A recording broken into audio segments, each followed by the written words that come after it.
Que Jesus nos abençoe, nos fortaleça, nos envolva nesse instante, a fim de que a gente cumpra com os propósitos da reunião. É tão engraçado, né? Porque falar em outra casa é tão mais fácil. Mas sempre falei pra Lídia, eu falei assim, ó, que tiver um perrengue aí, você pode contar comigo. O pior é que teve o perrengue. O pior é que teve o perrengue. Mas vamos lá. A mensagem que a gente separou para hoje é se as letras bastassem. Quase. Na verdade, fruto de algumas reflexões particulares, algumas a gente já pôde até compartilhar nos nossos grupos de estudo. E ela nasce a princípio de uma fala de Leon Denis. Leon Denis diz assim: é preciso viver a nossa crença. É preciso colocar aquilo em vida.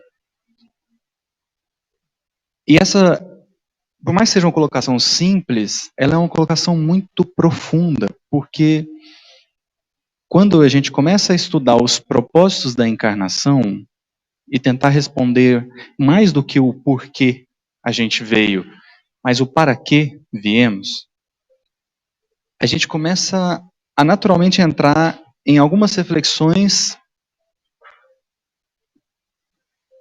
que nos levam a esse raciocínio da necessidade da vivência. A gente tem comentado muito nos nossos grupos de estudo que se a vivência, ou melhor dizendo, se o estudo bastasse, se a gente só precisasse estudar, então a gente não precisava vir. Porque estudar é uma coisa que dá para fazer no plano espiritual. E, aliás, com muito mais propriedade, com muito mais profundidade. Coisas que aqui a gente fica discutindo, lá nem seria discussão. Por exemplo, o pessoal discute muito sobre colônia espiritual. Lá nem ia precisar dessa discussão. Nem ia perder tempo com isso. Porque ou é ou não é. Não haveria necessidade de discussão sobre reencarnação. Se a gente reencarna ou não, está posto já. E os estudos ficariam muito mais profundos, porque se a gente pensasse, né? Eu sempre gosto de pensar, porque as obras do André Luiz estão cheias de preces. Então tem a prece da Ismália, tem a prece do Gúbio, tem a prece da Narcisa, tem prece para tudo quanto é lado. E toda vez que um espírito superior faz uma prece, a gente vê as narrativas de André Luiz, o tanto que elas são não só interessantes, mas sublimes mesmo, da gente perceber que, poxa, eu daria tudo para estar naquele clima. Eu daria tudo para estar lá. Então a gente imagina que um estudo sobre prece seria muito mais frutífero lá do que aqui. Humberto Campos diz no livro Boa Nova, no prefácio, que ele selecionou 30 cenas da vida de Jesus, 30 passagens, então ele viu um punhado. Imagine, você estudar sobre Jesus vendo, sentindo o cheiro. Imaginemos o que Emmanuel não deva ter visto ou experimentado para escrever Paulo Estevão, por exemplo. Então, quando o Leon Denis está falando do viver a crença, nas entrelinhas ele está dizendo assim, é preciso dar razão de ser para a encarnação. Porque se a gente vem aqui e só estuda, só se aprofunda nas interpretações, correndo um risco gravíssimo de se perder em coisas ou superficiais ou ilusórias, então a gente vai estar desperdiçando o melhor. O melhor. É claro que isso não é uma apologia para não estudar. Isso não é um discurso de dizer assim, não, a gente não tem que estudar, a gente só tem que trabalhar. Eu me lembro de uma reunião aqui no GELD, uma das primeiras da reunião mediúnica que a gente fez, e teve uma mensagem que comentava sobre a necessidade de estudo. E foi dito assim, é preciso estudar porque no Livro dos Espíritos diz que as paixões são como cavalos. e que só são úteis quando governadas e perigosas desde que passem a governar. Então a gente imagina uma pessoa controlada pelo egoísmo. Ela é capaz de matar, ela é capaz de corromper, ela é capaz de trair. Uma pessoa que é guiada, ela é governada pelo orgulho, ela é capaz de corromper, ela é capaz de subornar, ela é capaz de um punhado de coisa para ser o melhor, para se destacar. E do orgulho nasce a inveja, nasce a vaidade. E aí, na mensagem, o Espírito perguntou assim: se é preciso governar as paixões e não ser governados por elas, conseguiríamos governar sem compreender? Será que seria possível governar uma paixão sem compreendê-la? Porque quando a gente fala do estudo, a gente não fala só da leitura e das interpretações, a gente fala de autoconhecimento. E é preciso muito estudo para que a gente mergulhe no autoconhecimento, porque senão a gente pode entrar numa profunda batalha conosco mesmos sem perceber a misericórdia que nos cerca. E aí eu entro no autoconhecimento não para me melhorar, eu entro no autoconhecimento para me condenar, o que também é um problema. Então, o estudo vai ser fundamental em tudo isso que a gente deseja trabalhar. Não dá para simplesmente se lançar ao trabalho, é preciso do estudo que o consolide e que dê base, para que o trabalho aconteça de uma maneira harmônica, de uma maneira sublimada até. E até porque ninguém vive o que desconhece. Não dá para viver a nossa crença se a gente nem sabe o que a gente acredita.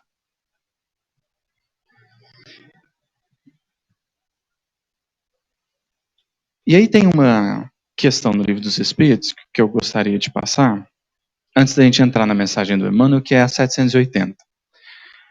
O progresso moral acompanha sempre o progresso intelectual? Decorre deste, mas nem sempre o segue imediatamente. Pergunta A. Como pode o progresso intelectual engendrar o progresso moral? Fazendo compreensíveis o bem e o mal. O homem, desde então, pode escolher.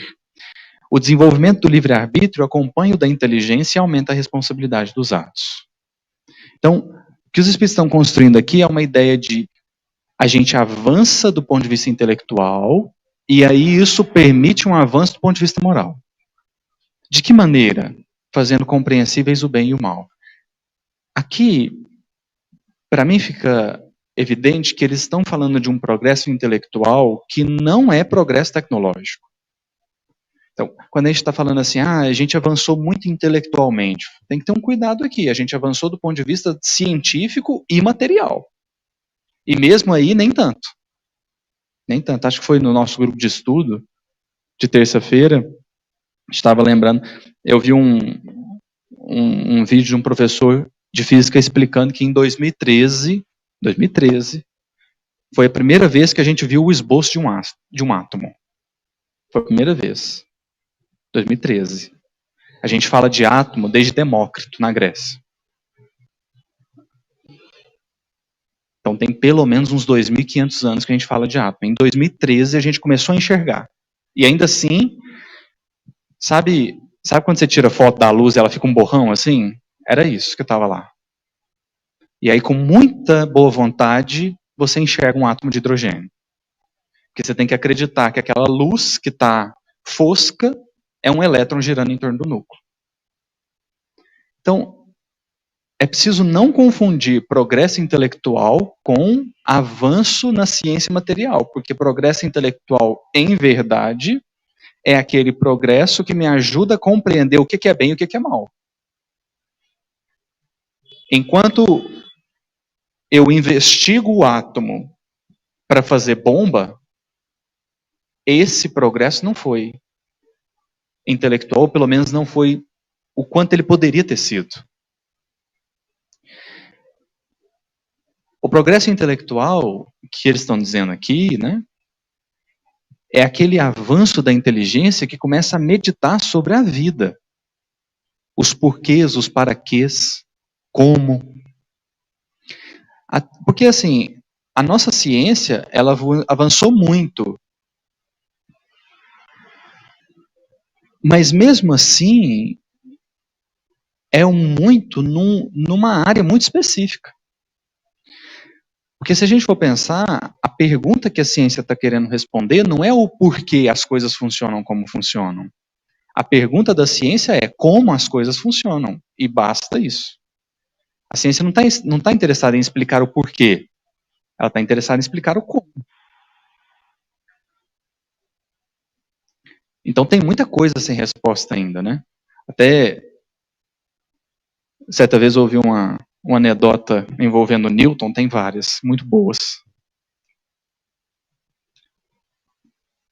Quando Newton apresentou a teoria da gravitação universal, o Newton, sem sair da Terra, conseguiu ditar uma fórmula que calculava a força com que dois corpos no espaço se unem. Só vale lembrar que na época do Newton ainda discutia se era o Sol que girava em torno da Terra ou a Terra que girava em torno do Sol. Nessa época, Newton conseguiu elaborar uma fórmula que dizia a força com que dois corpos se atraem no universo. E é uma fórmula usada até hoje. Quando ele apresentou a teoria, explicando como que os corpos se atraíam, uma pessoa perguntou, desacreditando da teoria dele, falou assim, mas por que os corpos se atraem? Aí o Newton falou assim, porque eles querem. Que a pergunta dele não era o porquê. Ele não estava discutindo por que as coisas acontecem como acontecem. Isso aí estava posto já. A pergunta é, como? Como que a Terra é atraída pelo Sol? Era essa a pergunta. Com que força? Agora, o porquê, isso não... É porque a pergunta do porquê ela é mais densa, né? O porquê está entrando na mente do Criador. Assim, por que é assim? Assim, aí você está entrando na mente do Criador. Isso aí, eu não sei vocês, mas acho que a gente está um pouco longe, né? Então, quando a gente diz que a humanidade está avançando intelectualmente, a gente tem que ter consciência que é um intelectualmente bem restrito. É um intelectualmente, assim, da ciência material e olha lá, tem um punhado de perguntas sem respostas. O verdadeiro progresso intelectual, eu diria, é na ciência do espírito. É a compreensão de quem eu sou, o que eu estou fazendo aqui, o que de fato vale a pena. Porque, veja, como pode o progresso intelectual favorecer, estimular o progresso moral? Fazendo compreensíveis o bem e o mal. Esse é o progresso moral verdadeiro, o progresso intelectual verdadeiro. É quando eu consigo compreender o que é bem e o que é mal. E a partir daí eu faço uma escolha. A partir daí eu faço uma escolha. Aí Kardec faz a pergunta B, que aí tem tudo a ver com o nosso tema de hoje, que é, como é, nesse caso, que muitas vezes sucede serem os povos mais instruídos os mais pervertidos também? Porque não foi gente ignorante que inventou a bomba atômica. O pessoal não era fraco. Aliás, o século XX foi extraordinário, do ponto de vista científico, tanto teórico quanto prático. A gente não só, a humanidade, né? Não só elaborou as teorias, como foi capaz de aplicá-las. Porque uma coisa é falar que é possível, outra coisa é fazer ser possível. A gente conseguiu as duas coisas. Então, os povos mais instruídos. A pergunta é, instruídos em que sentido? Instruídos em que sentido? Aí, os espíritos vão dizer assim, o progresso completo constitui o objetivo. Há muita instrução, mas num tema específico, num assunto, numa área, numa perspectiva específica. Os povos, porém, como os indivíduos, só passo a passo o atingem.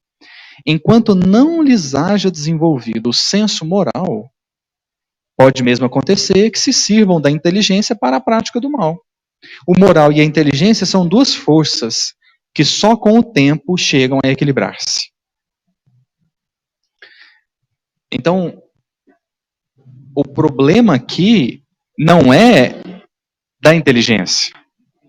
E aí é interessante porque no Evangelho semana passada foi a missão do homem inteligente. O problema não é a inteligência, porque a inteligência é uma ferramenta, né? A questão toda é de que maneira eu a utilizo, para que direção eu aponto,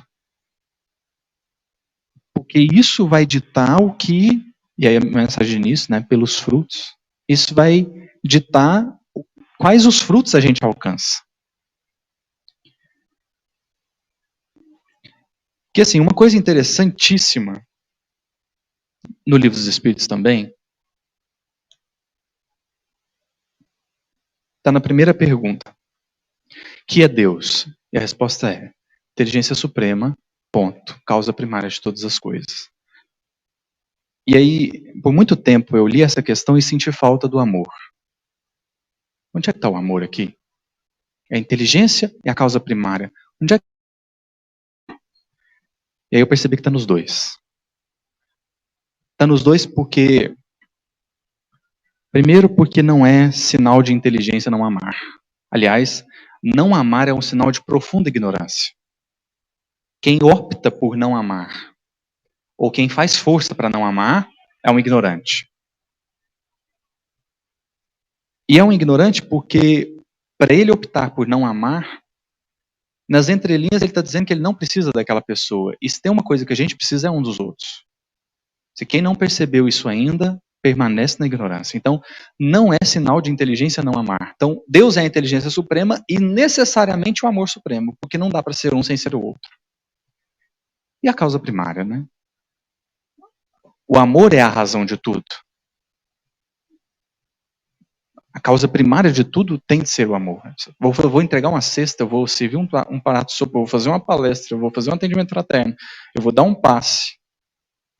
Qualquer coisa que eu vá fazer, se a razão primária ou a razão primeira não é o amor, começou errado. Que haveria de ser, precisaria ser.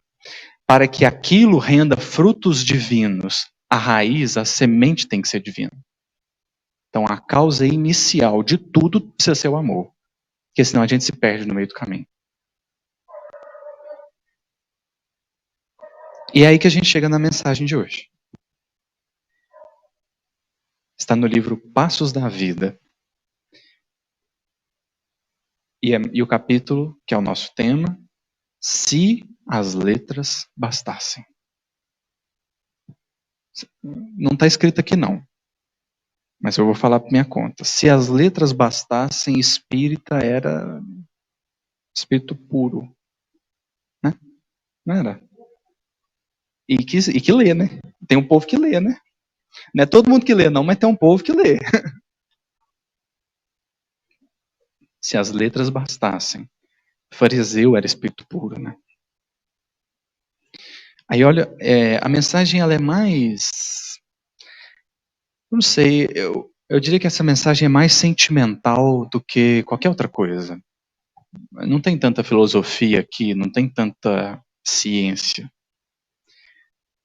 Emmanuel diz assim, ó, se as letras bastassem, não teríamos as nações superalfabetizadas da Terra patrocinando o ódio e a destruição em conflitos de morte. Se as letras bastassem, não contemplaríamos a religião detida no culto externo e a ciência tanta vez convertida em arma de extermínio nas mãos da inteligência destrambelhada. Se as letras bastassem, não identificaríamos o suicídio por enfermidade moral, alastrando-se de preferência entre as classes privilegiadas pela cultura do cérebro. Se as letras bastassem, de certo, não seríamos defrontados na atualidade pela indústria crescente do aborto delituoso, nos lares que a instrução e o reconforto assinalam, em muitas ocasiões, com o beneplácito de muitas autoridades humanas. Eu acho que a perspectiva que o Emmanuel está tomando aqui é assim, não é a ideia de que basta estudar, e tentando mostrar que não basta só estudar. é a perspectiva de que o estudo não transforma a criatura. Então é para além do não basta estudar. Ele está dizendo assim, olha, se o estudo transformasse a criatura, então você não ouviria a religião detida no culto externo. Por quê? Porque se a instrução, se as letras bastassem, todo mundo iria perceber que o culto é interno. Se as letras bastassem, todo mundo ia perceber que o suicídio não vale a pena. É porque as letras, o estudo, as teorias, as técnicas, os textos não são suficientes para alcançar o coração. Então a perspectiva do Emmanuel aqui é para além de pensar um progresso intelectual do ponto de vista teórico. É pensar a finitude da inteligência. O tanto que a inteligência humana é pequena, ela não alcança nem o próprio coração. Nem o próprio coração. De modo que fica claro com a mensagem de Emmanuel que a inteligência ela é insuficiente. Ela é necessária, mas ela não basta. Porque tem condições necessárias e condições suficientes. A inteligência é uma condição necessária, mas ela não é suficiente. Não basta ser inteligente. Não basta ter domínio das técnicas. Se a gente quiser alcançar o coração, nós vamos precisar de algo mais. E aí Emmanuel diz assim: não vale ensinar tão somente a técnica do fazer. Necessário, antes de tudo, saber fazer para o bem de todos. Não vale ensinar tão somente a técnica do fazer. Necessário, antes de tudo, saber fazer para o bem de todos. Porque esse é o verdadeiro propósito de tudo que a gente deveria ser o propósito de tudo que a gente se lance a fazer. Fazer para o bem de todos. Se a gente faz favorecendo uns em detrimento dos outros, então, no mínimo, a gente não entendeu o que é uma família universal. No mínimo. E por isso, falta ainda algo para nós. Eu sempre comento de um livro de Immanuel Kant, que é um filósofo do século XVIII.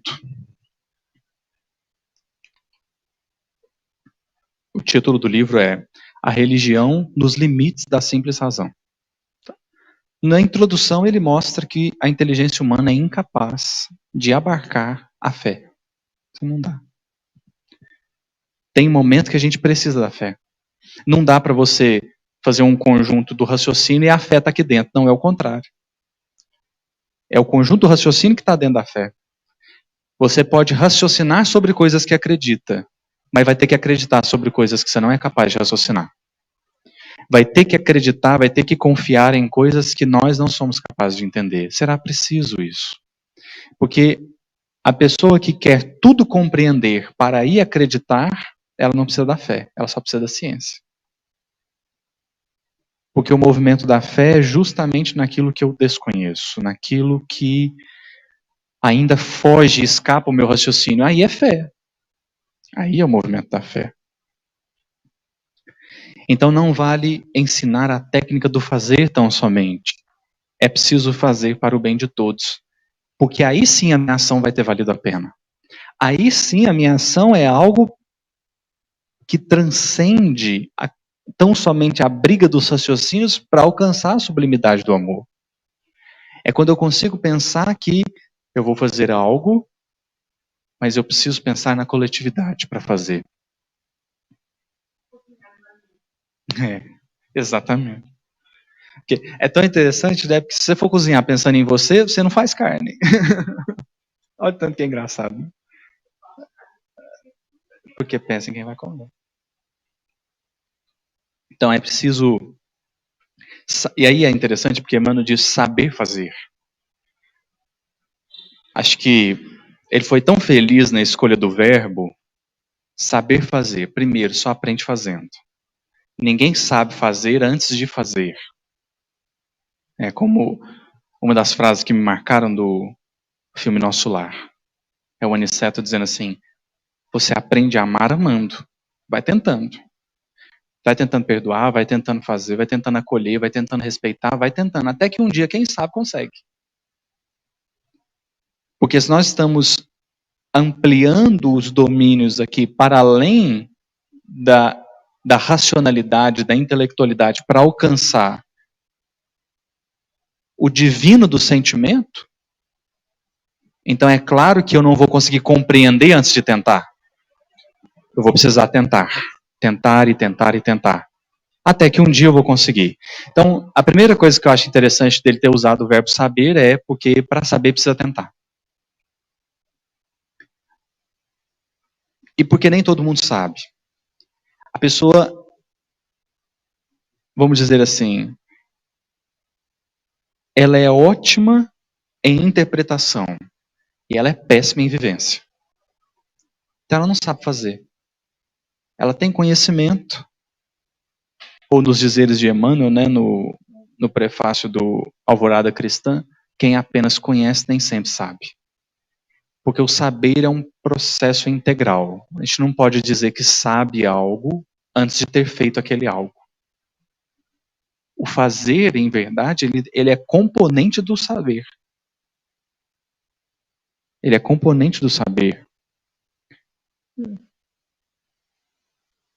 Porque eu não posso dizer que sei cozinhar se eu nunca cozinhei. Eu não posso dizer que eu sei tratar uma ferida se eu nunca tratei.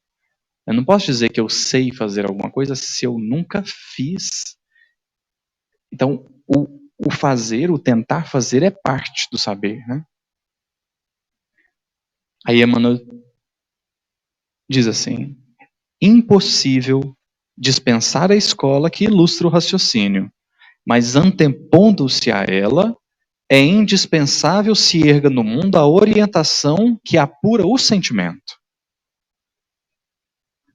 Antes de conhecer, é forçoso compreender, a fim de que o passo da criatura não se desvie do rumo certo. E aqui, antes de conhecer, é forçoso compreender. É preciso compreender no mínimo, a nossa essência. Porque senão eu posso dar vazão a um conhecimento que prejudica não só a mim, como os outros. Aí voltamos na questão do Livro dos Espíritos.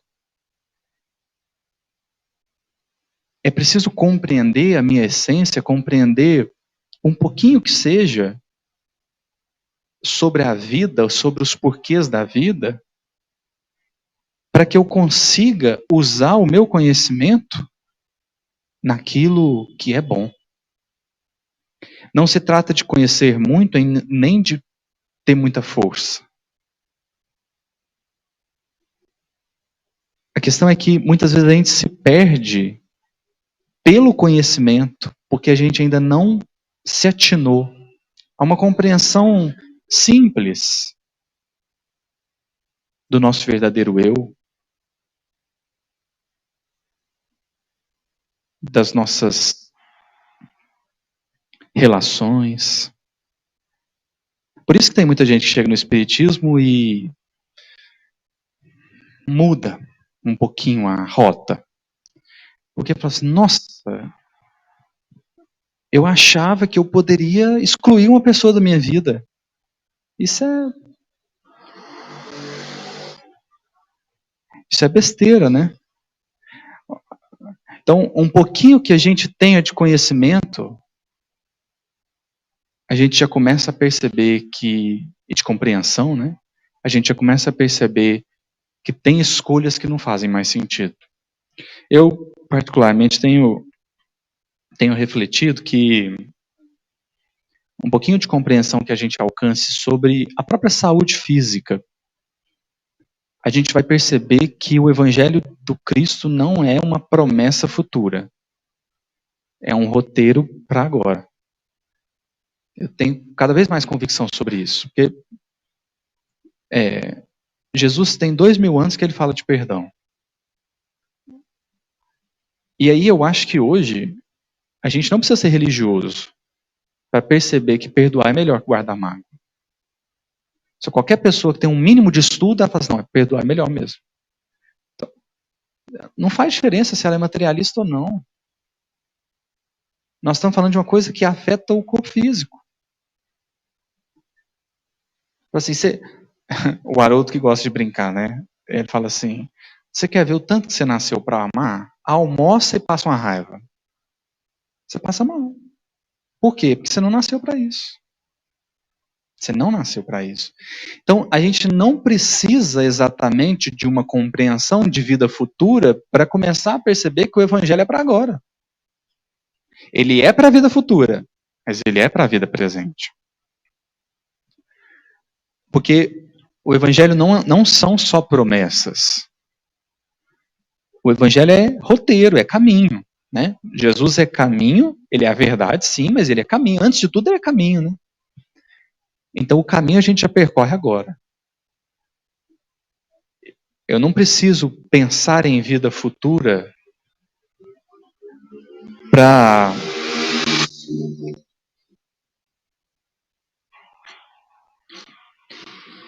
Eu não preciso pensar em vida futura para perceber que vale muito mais a pena cultivar amizades do que inimizades. Então, é por isso que a Emmanuel está dizendo aqui, antes de conhecer, é forçoso compreender o que? O que eu já conheço. Antes de eu querer ampliar conhecimentos, será que eu já tenho uma compreensão mais justa sobre o que eu conheço agora, ainda que seja pouco? Porque se tem uma coisa que não dá, é conhecer e prosseguir vivendo como quem não conhece. Porque aí o conhecimento não valeu nada. Aí o conhecimento não adiantou de nada. Se há algo que é urgente, por isso que eu comecei com a fala de Leon Denis e acho que ela é tão profunda. É preciso, não basta crer e saber, é preciso viver. Sem o que a crença e a sabedoria são inúteis. Porque conhecimento e fé que não mudam a minha vida são inúteis. É a mesma coisa de não ter. É por isso, sem dúvida, que Jesus, embora anjo entre os anjos e sábio dos sábios, preferiu manifestar-se entre os homens como sendo o divino mestre do coração. Por que Jesus não escreveu? Você imagina o evangelho de Jesus por ele mesmo? Outro dia, eu estava pensando assim, né? Você já imaginou por que Jesus não veio agora, né? Imagina uma live de Jesus no Instagram. Assistindo Jesus no Instagram. Cura à distância. Com Jesus. E aí não sei se tem só uma resposta, mas é uma resposta possível. Meimei escreve uma mensagem chamada Migalhas de Amor. Aí ela diz assim: Jesus renovou o mundo com migalhas de amor. Isso eu achei interessante. Ela não disse assim, Jesus está renovando o mundo. Não, Jesus vai renovar o mundo. Não, Jesus renovou. Porque ele trouxe uma filosofia, uma ciência que até hoje ninguém bateu. Agora não é mais uma questão de si, é uma questão de quando que a gente vai renovar. Porque o trabalho já está feito. Agora é só uma questão de tempo. E eu acho que ele não veio agora, porque ele não queria que a gente culpasse o Instagram. Ah, Jesus deu certo porque ele fez live no Instagram para 1 milhão de pessoas. Jesus deu certo porque ele fez um grupo no Facebook e entrou 10 milhões de pessoas lá. Não, ele chamou 12, marcou a vida dos 12 e o resto era consequência natural. Aí você fala assim, não, mas está demorando demais. Você, mais ou menos, né? Porque ele esperou 4,5 bilhões de anos para descer, então acho que 2.000 está tranquilo. Acho que 2.000 para ele, você fala assim, Jesus vai demorar mais 1 milhão de anos. Você fala assim, então talvez isso é rápido. Vai ser assim, ó. Então, Jesus é o divino mestre do coração, porque ele está dizendo assim, não precisa de outra coisa. Aqueles que são marcados no sentimento, eles carregam a semente para a eternidade. A memória é apagada, os raciocínios são esquecidos. mas o sentimento prossegue. E é por isso que as letras não bastam. É por isso que as letras não bastam. É só pensar que os textos que mais nos marcaram foram aqueles que nos fizeram sentir alguma coisa. Tem textos que foram escritos de maneira brilhante. Mas se a gente leu, tá bem escrito. E às vezes tem uma frase que você lê hoje, daqui 15 anos você fala assim, nossa, eu li uma frase uma vez. E talvez aquilo tenha mais sabedoria e mais sentido do que um artigo científico. As letras não bastam porque a letra está morta. E somos nós que vamos traduzir letra em vida. Somos nós que vamos fazer esse processo de ressurreição. A letra está morta e nós daremos vida a ela. Eu agradeço a sua atenção, a sua paciência. Que Jesus nos abençoe e nos fortaleça sempre.